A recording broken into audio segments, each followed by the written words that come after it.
the first step, if they want to just do a little bit more digging, I mean, I will say the sooner you get a forensic accountant involved, the better. I've dealt with over 200 cases in my career. There's other professionals that have done the same, even more. So whenever there's an issue, we can help you get to that issue before you fired the employee.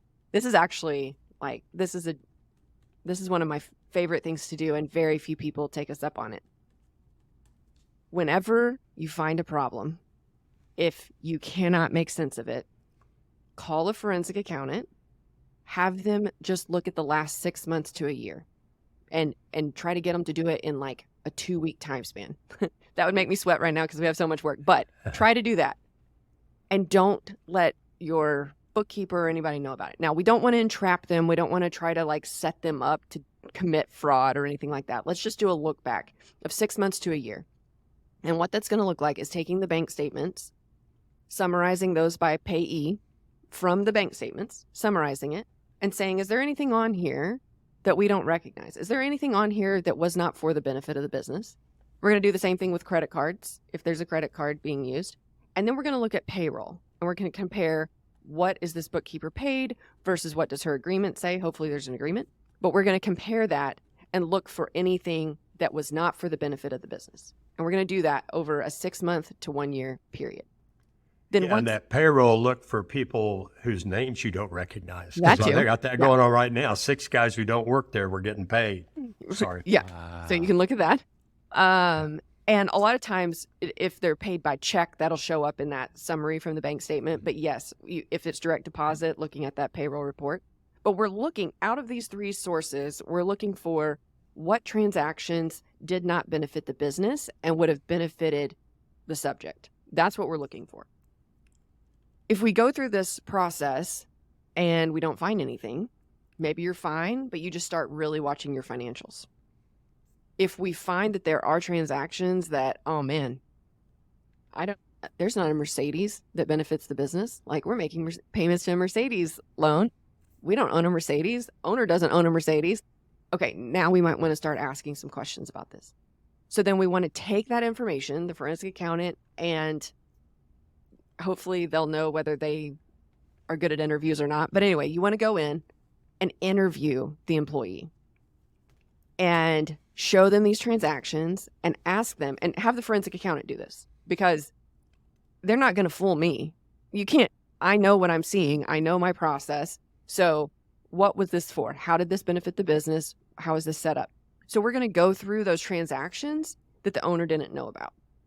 And every single time that we've been able to do this in this way, we get a confession from the employee, and the employee is willing. They will confess. It may take 3 hours, and 2 of those hours may be nothing but silence. That's happened before too. But we will get a confession, and from that, our best evidence source of what happened during this time period is the person that did it. So if we fire this person because we're worried or we're mad or whatever, if we fired this person, our best piece of evidence just walked out the door. And now they've gone to hire a criminal defense attorney, and now they're not going to talk to us, right, without going through it. Now, there's still resolution that way. If somebody has already fired this employee and they're like, oh, no, I shouldn't have. There's still a resolution that way. But the most ideal situation is just to look at that year, go talk to that employee. This is where this is also key. I had a situation like this, construction company. They were afraid that the controller was stealing money because there was another one of their buddies' construction companies, their controller had gotten off with millions and millions of dollars. So he was just kind of concerned, like, oh, I've never really thought about this person doing this to me.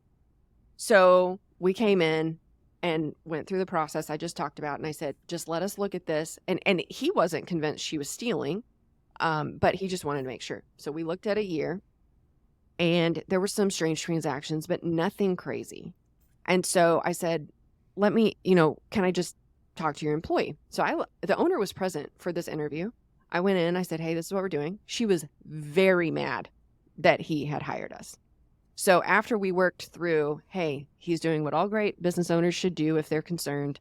He has the right to do this. We just made it, I just kind of had to work through it. And then I said, all I want to do is get your perspective on a few transactions. And she said, okay. So we start going through the transactions. One of them was the purchase of like $3,500 worth of golf clubs.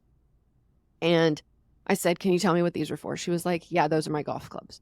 I said, why did you put it on the company credit card? And she looked at him and she said, you told me I could. And he said, what are you talking about? And she said, I asked you if I could buy these golf clubs and put them on the company credit card. You told me I could, and that I could pay it back out of payroll. And he says, oh yeah, I did. I did say that. And so then from that, I said, okay, well, if you've been paying this back out of payroll, you know, how can I verify this? Like, help me help you. How am I going to verify this? She said, I'll print off the spreadsheet. So she had been tracking, paying this off on the spreadsheet. So even in this example, she wasn't stealing. We did not find any evidence of her stealing money, especially during this 1 year period, the most recent year. Nothing. But, which I feel really good about, because that's somebody who was about to be fired because they suspected that she was stealing. Right. And so, you know, I hope that my work will help exonerate someone that didn't do what they are fearful that she did, you know, but just having that conversation. But then at the same time, we've had that same conversation with somebody who was stealing money, over $3 million over this certain time period. And he says, you know, eventually says, yeah, I bought a boat. Yeah, I did this. Yeah, I built that metal building to put all my stuff in. And then, you know, we were able to work towards a recovery, and he was prosecuted federally. I had another guy that we interviewed, same way. We looked at a year's worth. It was a very complicated inventory scheme. We looked at a year, and I just took what I knew. I had a lot of questions and a lot of unknowns because it was very complicated. We sit down. He answers my questions. After he confesses, he answers my questions. And then he says, if there's anything else, here's my cell number and you can call me. And I thought, no way. This guy is not going to answer his phone, you know. A couple weeks later, I'm like, gosh, he said he did X, Y, and Z, but I'm seeing ABC. Like, this is weird. I'm just going to try to call him. So I call him. And in the book, I call him Jeff. So I called Jeff. I'm like, hey, and he answers. And I said, hey, I'm seeing ABC, you know, and he goes, oh, you're right. I did steal money that way too. Oh, gosh. And he said, and that reminds me, I would also do this. And so anyway, we got it quantified and cleaned up. But that's my favorite thing to do. If you're not getting the answers that make sense, go ask someone that they'll be able to tell you, you're right. This isn't making sense. And we need to get to the bottom of it. Let's go to the source documents, and then let's go ask this person questions.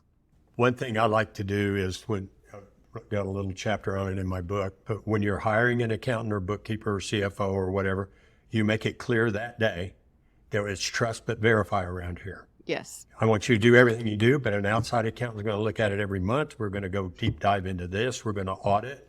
And I don't mean, big 5 audit, but I'm going to look at 5 transactions. And if they're all okay, we're good to go. If there's one missing, I'm going to look at 5 more. Right. But tell them up front. They say, you're protecting them. Right. Because I think in my case, the lady, actually I was sick about it, but she was involved in high school and just all this stuff. And she took $800 one day, intending to pay it back, and paid a couple of $100 back. And then the most she wound up taking was $14,000 in a month. And it just grew and grew. If I'd have snipped that, she wouldn't have ever gone to jail. She'd still have a job. She wouldn't have all these restrictions on where she can work and what she can do. There were some terrible personal things that went on in her family when she was in jail. And that's partly on me because I was a CEO. I suspected, I wondered weird things, the cash balances, and I didn't do anything. Yeah. I didn't do anything until we sold the company and our square up sheet wouldn't balance, and that's how we found it.